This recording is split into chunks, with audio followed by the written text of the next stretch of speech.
રાજકોટમાં યોજાયેલા કડવા પાટીદાર સંમેલનમાં પરસોત્તમ રૂપાલાએ સમાજમાં લગ્ન સંબંધિત કેટલીક બાબત ઉપર ટકોર કરતા કહ્યું કે લગ્નમાં પહેલા પ્રી વેડિંગનો રિવાજ નહોતો, જેમાં સિત્સર ઉમિયાધામ નક્કી કરતું તે તારીખે જ લગ્ન થતા.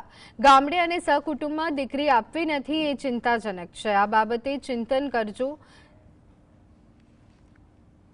નહીં તો પ્રાણીઓ જેવી સ્થિતિ આવશે. વધુમાં તેમણે કહ્યું કે પહેલા લગ્નમાં જેટલો ખર્ચ થતો હતો એટલું તો આજે ફક્ત આલ્બમમાં કરાય છે.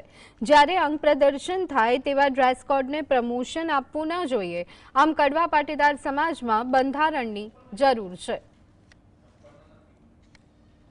તમારા બે દીકરા હોય, એકનો વ્યવસાય અહીંયા રાજકોટમાં હોય, બીજાનો વ્યવસાય મુંબઈ હોય, તો કઈ એને ભેગા રહેવા હાટુ વ્યવસાય ન બંધ કરાય, પણ એને સંયુક્ત કુટુંબની શાખમાં કેમ રહેવાય એવું નવેસરથી આપણે વિચાર કરવો જોઈએ.